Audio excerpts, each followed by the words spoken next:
जितने भी पदाधिकारी उन सबसे मैंने इस बारे में आग्रह किया था कि अच्छा होता कि इस प्रकार का कार्यक्रम 400वां प्रकाश पर्व के कार्यक्रम को भी हम कभी मुख्यमंत्री आवास पर भी आयोजित करें, कीर्तन का कार्यक्रम वहां पर आयोजित करें, क्योंकि ये एक प्रेरणा है। आने वाली पीढ़ी को इतिहास को किसी भी प्रकार से तोड़ मरोड़ करके प्रस्तुत क्यों न किया गया हो, लेकिन बताने का एक अवसर है कि नहीं, इस सिख गुरु की परंपरा और उनके त्याग और बलिदान के कारण आज हम सब सुरक्षित हैं, यह देश सुरक्षित है, धर्म सुरक्षित है, और उसमें जिनका भी योगदान है उनके प्रति सम्मान का भाव व्यक्त करना ये आज की आवश्यकता है। हम सबको इस बारे में ध्यान रखना होगा। लखनऊ तो इस बारे में गौरवान्वित है ही। हमारा याहगंज का जो गुरुद्वारा है, यहां गुरु तेग बहादुर जी महाराज और गुरु गोविंद सिंह जी महाराज से जुड़ी हुई स्मृतियां आज भी मौजूद हैं। मुझे पिछले दिनों इस ऐतिहासिक गुरुद्वारे में जाने का अवसर प्राप्त हुआ था। आज भी मैं वहीं जा रहा था, लेकिन मुझे बताया गया कि नहीं, उस गुरुद्वारे से बाहर कार्यक्रम रखा गया है। और अच्छा हुआ कि जितना बड़ा समुदाय यहां पर इस आयोजन के साथ जुड़ता है, उसके लिए आप लोगों ने विस्तृत आयोजन यहां पर आयोजित किया है। हमें एक विस्तृत कार्य योजना तैयार करनी चाहिए, ऐतिहासिक परंपरा से जुड़े हुए गुरुद्वारों को देश और दुनिया के नक्शे पर लाने के लिए, क्योंकि हमारे पास वो धरोहर है। आने वाली पीढ़ी को बताने का एक अवसर होता है कि किन परिस्थितियों में उस समय साधन न होने के बावजूद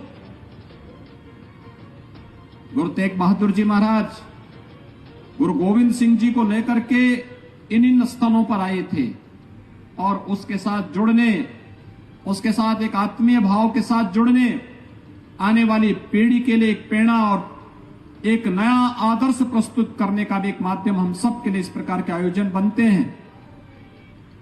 मुझे प्रसन्नता होगी, प्रकाश पर्व का एक कार्यक्रम 1 वर्ष तक अनवरत रूप से चले, और इन आयोजनों को अलग अलग स्थानों पर करने के लिए राज्य सरकार भी अपना योगदान दे सकेगी।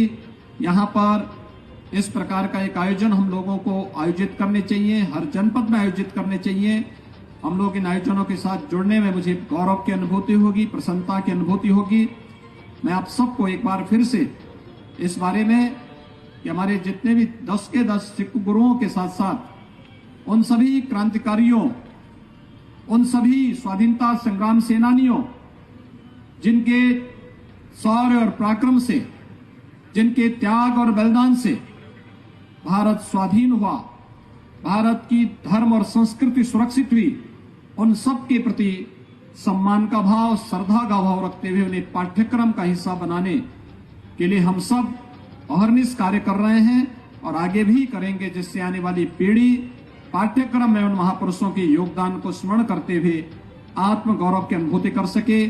एक बार फिर से मैं आप सबको आज के इस अवसर पर गुरु तेग बहादुर जी महाराज की 400वें प्रकाश पर्व के अवसर पर आप सबको मैं हृदय से प्रदेश शासन की ओर से बधाई देता हूं, अपनी शुभकामनाएं देता हूं और विश्वास व्यक्त करता हूं कि आप सब सिख गुरुओं के त्याग और बलिदान से निरंतर प्रेरणा और प्रकाश प्राप्त करते हुए आगे बढ़ेंगे और उन षड्यंत्रों से सावधान रहेंगे जो आज कहीं न कहीं हम लोगों को आपस में बांटने का एक कुत्सित प्रयास कर रहे हैं।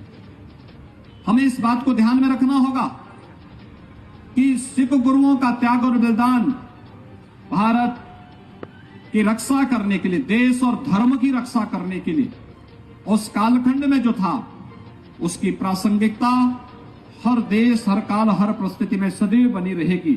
ये हम सबको हमेशा ध्यान रखना होगा। अन्यथा अफगानिस्तान में क्या हो रहा है, पाकिस्तान में क्या हो रहा है, बांग्लादेश में क्या हो रहा है, यह हम सबको कभी विस्मृत नहीं करना चाहिए। मैं एक बार फिर से आप सबको 400वें प्रकाश पर्व की हृदय से कोटि कोटि बधाई देता हूं। आप सबके प्रति अपनी शुभकामनाएं व्यक्त करता हूं। धन्यवाद। जय हिंद।